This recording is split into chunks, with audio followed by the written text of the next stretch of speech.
छत्तीसगढ़ के 3000 बर्खास्त बीएड प्रशिक्षित सहायक शिक्षक अपनी सेवा सुरक्षा और समायोजन की मांग को लेकर विधानसभा रोड पहुंचे। तपती धूप में जनप्रतिनिधियों के ध्यान आकर्षण के लिए तख्ती लेकर और घुटने के बल बैठकर जल्द से जल्द समायोजन और सेवा बहाली के लिए निवेदन किया है। शिक्षकों का कहना है कि वे सरकार पर भरोसा करके शिक्षा जगत में सेवा देने आए थे, लेकिन आज अपनी आजीविका के लिए दर दर भटक रहे हैं। उन्होंने कहा कि सरगुजा से रायपुर तक संघर्ष यात्रा कर चुके हैं। 1.5 महीने तक भूख हड़ताल, यज्ञ जल सत्याग्रह और दंडवत कर सरकार से न्याय की गुहार लगाते रहे, लेकिन उनकी पीड़ा को अनसुना कर दिया गया। जब वे अपनी समस्या लेकर सरकार से मिलने पहुंचे तो उन्हें जबरन वहां से हटा दिया गया। मरीन ड्राइव में सहायक शिक्षकों के अभिभावकों द्वारा शांतिपूर्ण रैली का आयोजन किया गया था, उसको भी प्रशासन द्वारा कुचला गया। शिक्षकों के प्रतिनिधियों को शासन प्रशासन द्वारा बैठक बुलाकर उन्हें आश्वासन दिया गया था कि आचार संहिता में उनके लिए कार्य किया जाएगा और जल्द से जल्द उनकी सेवा सुरक्षा के लिए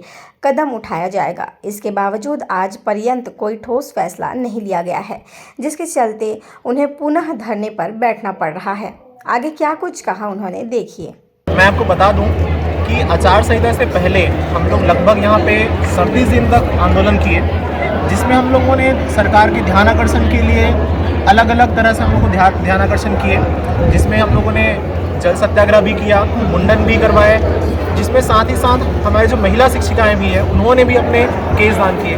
आप जान सकते हैं कि अगर केस दान किए महिलाएं, मतलब ये बहुत बड़ी बात होती है। इसके अलावा जब सरकार इन सारे घटनाओं के बाद में कुछ और नहीं किए तो फिर यहाँ पे सदानी दरबार तक, माना बस्ती से लेकर सदानी दरबार तक दंडवत प्रणाम करते हुए शासन को जगाने के लिए पूरे शिक्षक वहाँ तक गए। इसके अलावा बहुत सारे जो है शासन को जगाने और उनके ध्यान आकर्षण के लिए बहुत सारे आंदोलन किए गए, जिसमें एक और था महत्वपूर्ण, जिसमें से मरीन ड्राइव में जो हुआ उस दिन पेरेंट्स के द्वारा वहाँ पे अनुमति लेकर के रैली निकाली गई थी, क्योंकि शासन जो है हम जो शिक्षक हैं उनको किसी भी प्रकार से रैली निकालने की अनुमति नहीं दे रही थी। तो शासन के इस रवैये के कारण से हमारे पूरे पालक आए हुए थे, उन्होंने रैली निकालने के लिए परमिशन ली और परमिशन लेने के बाद में वहाँ पे रैली जब चल रहा था तो मरीन ड्राइव पे ही शासन प्रशासन के द्वारा वहाँ पे हमारे रैली को रोक लिया गया। उसके बाद लगभग रात के 11, साढ़े 11, 12 बजे वहाँ से घसीट कर पुलिस प्रशासन के द्वारा वहाँ से सबको हटाया गया। उसमें से हमारे जो महिला शिक्षिका थी उनके कपड़े फाड़े गए, उनको घसीटा गया बहुत बुरी तरीके से। आप देख सकते हैं बहुत सारे वीडियोस आए हुए हैं उनके। उसके बाद उसके नेक्स्ट डे ही जो शासन प्रशासन है उनके द्वारा हमारे जो सहायक शिक्षक हैं उनसे, जो सुबोध सिंह जी हैं, उनसे मिलवाने के लिए यहाँ पे कुछ टीम आए हुए थे, जिसमें प्रशासन पुलिस प्रशासन के बहुत सारे अधिकारीगण थे, एडीएम सर थे।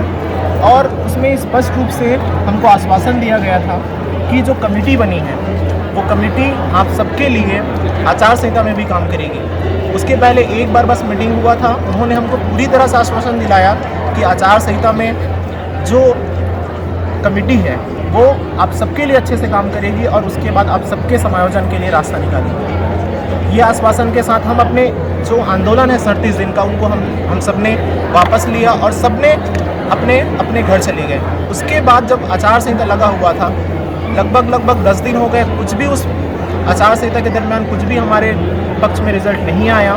तो मजबूरन मैं खुद बता दूं कि मैं जो है अपने गांव के पास में ही जो पुरुष शहर है वहाँ पे चाय पकौड़ा का ठेला लगा करके अपने जीवन यापन के लिए वहाँ पे चाय पकौड़ा का ठेला लगा करके गांव घूम रहे थे, सब्जी का ठेला लगाया उसके बाद से।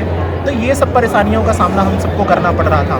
उसके बाद मजबूरन आचार संहिता जैसे ही ख़त्म हुआ, जैसे लगा कि सरकार अभी भी या जो कमेटी है वो अभी भी हमारे लिए कुछ भी निर्णय नहीं ला रही है, तो मजबूरन होकर के हमको फिर से तूता धरना स्थल में आना पड़ा। और मैं एक बार और बता दूँ कि जिस तरह से माननीय मोदी जी और हमारे छत्तीसगढ़ के वित्त मंत्री जी हैं वो बोलते हैं कि जो हमारा जो समय भारत का जो चल रहा है वो ये जो समय है वो अमृत काल का समय है। मैं उन सबसे पूछना चाहूँगा माननीय महोदयों से कि कैसा ये अमृत काल है कि हम जो छत्तीसगढ़ के जो सहायक शिक्षक है, जो भविष्य निर्माता कहलाते हैं जो शिक्षक, उन सभी शिक्षकों पे तो विष गिर रहा है। कहिए तो कैसा अमृत काल कहा जा सकता है? हम सब पे तो ये पूरा विष के समान है जो आज हम घर से बेघर हो गए, आज जो जरिया था हमारे जीवन यापन का, वो जरिया भी खो गया है। मैं अब सबसे निवेदन करता हूँ अभी भी कि ये पूरे 3000 परिवार सिर्फ इसी उम्मीद से यहाँ पे आए हुए हैं और लड़ रहे हैं कि आप सब जल्दी से जल्दी हमारा समायोजन करेंगे। इसी उम्मीद के साथ में मैं आपसे निवेदन करता हूँ।